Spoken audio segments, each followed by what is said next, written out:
Bhimbetka chapter 2। दोस्तों welcome back. दोबारा से हम फिर हाजिर हो गए हैं भीमबेटका का चैप्टर 2 लेकर। और आपने अगर मेरी पहली वीडियो नहीं देखी तो ऊपर जो आई बटन दिख रही है उसमें सजेशन में जो वीडियो दी है उसको क्लिक कीजिए। और हम ये अंदर जा रहे हैं भीमबेटका के। ये मुख्य द्वार है, ये यहाँ पर आराम करने के लिए बनाए गए हैं। फ़िलहाल इंसान तो नहीं, लेकिन आपको लंगूर और बंदर यहाँ आराम करते नज़र आ रहे हैं। और सामने जो आपको दिख रहा है ये भीमबेटका का मुख्य द्वार और शेल्टर नंबर 1 है।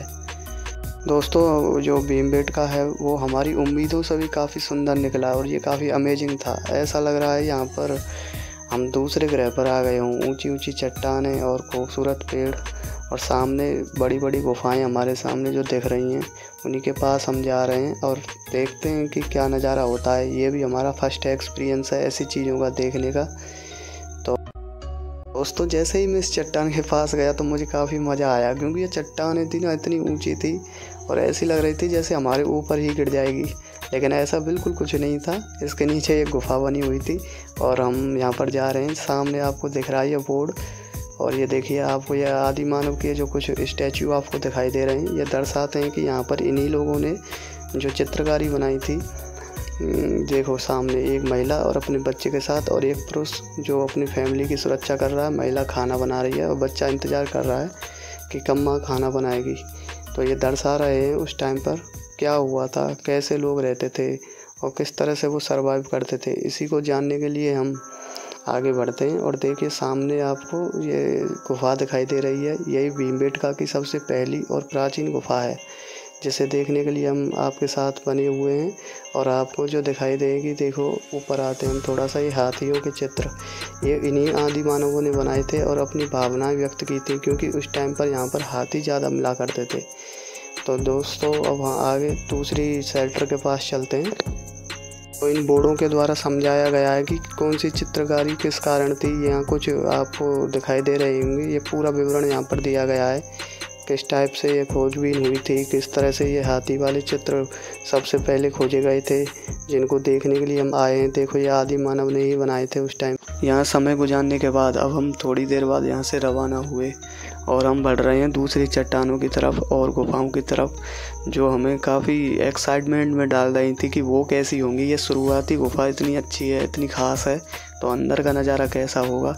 तो हम चल दिए दोस्तों, आगे जाते हैं। और ये गुफा यहाँ घुसते ही हमें एक अलग ही एहसास हुआ, क्योंकि यहाँ एक इतनी ठंडी हवा आ रही थी कि हमारी ऐसी कंडीशंस थी कि हम पर चला नहीं जा रहा था, लेकिन यहाँ की हवा ने हमें एक तरह से दोबारा रिफ्रेश कर दिया। और हम देखते हैं कि सामने एक लंबी गुफा हमें दिखाई देती है और गुफा के ऊपर बहुत सारी चमगादड़ें काफ़ी ऐसी डरावनी टाइप की आवाज़ें निकाल रही थी, लेकिन हम इनको सुनते रहे और गुफा की तरफ जाते रहे थे। और गुफा में बीच बीच में हमें छोटे मोटे चित्र भी दिखाई दे रहे थे। और जो गुफा है ये 3 नंबर की गुफा थी और इसमें भी काफ़ी चित्र हैं। चित्र काफ़ी नैनो थे, यानी कि छोटे ज़्यादा थे, तो उनको हम देख रहे थे। और यहाँ पर आप जान सकते हो कि किस तरह से सबसे पहले इन्हीं चट्टानों को श्री BS भांकड़ जी ने खोजा था और इनकी खोज को हम जानने के लिए आ गए हैं। और देखिए कितनी सुंदर ये गुफा है, जिसमें कभी प्राचीन मनुष्य निवास करता था। यहाँ की जो ठंडी ठंडी हवा है हमें काफ़ी राहत पहुँचा रही है। और ये ऊंची ऊंची चट्टानें ऐसा लग रहा है हमारे ऊपर गिरेंगी, लेकिन ऐसा कुछ भी नहीं। हम धीरे धीरे बढ़ रहे हैं दोस्तों और हम काफ़ी एंजॉय कर रहे हैं इस जगह को। वाकई में यहाँ ये जगह अमेजिंग है। वाओ।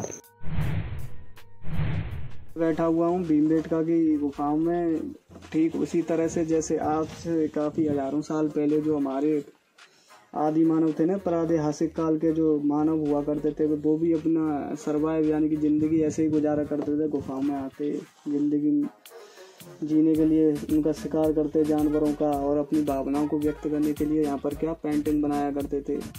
और ठीक जैसे मैं बैठा हूँ 1000 साल पहले वो भी ऐसे ही बैठते थे।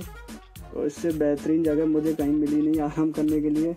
तो घूमते घूमते थोड़ा क्या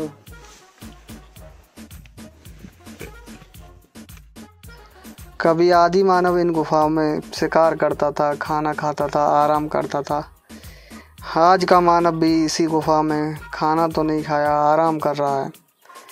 उसकी भी कहानी दिलचस्प थी। वो बेचारा शिकार करने के बाद यहाँ आता था और क्या करता था, उसको खाता था। और हम भी घूमने के बाद यहाँ आए तो हमने बहुत सारा दिमाग खाया है लोगों का, और वो प्रक्रिया अब भी जारी है।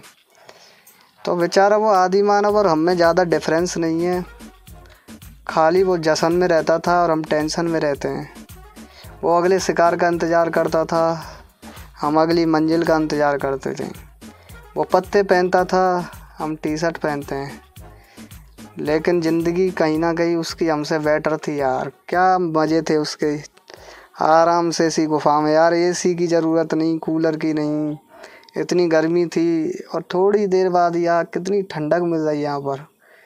वैसे कुछ भी बोलो यार, आदि मानव में बुद्धि तो बहुत थी। आप समझ गए होंगे, अभी अभी आपने उसकी पेंटिंग देखी थी, और रियल में उसको देख लो कैसा लगता है। वो नंगा पुंगा जैसे बेवकूफ़ हो, लेकिन उसकी पेंटिंग देखो, हम नहीं बनेंगी ऐसी पेंटिंग। और देखो बेचारा कहाँ पे आता था एस्थेसी कराने के लिए, कितनी ख़तरनाक जगह है। दिखाता हूँ, रुक था वो भाई यहाँ अपना से। दोस्तों मैं नहीं चाहता ये वीडियो ज़्यादा लंबी चले, इसलिए प्लीज़ चैनल को सब्सक्राइब करें और अगले पार्ट का इंतज़ार करें। जल्दी ही अगला पार्ट आएगा। धन्यवाद।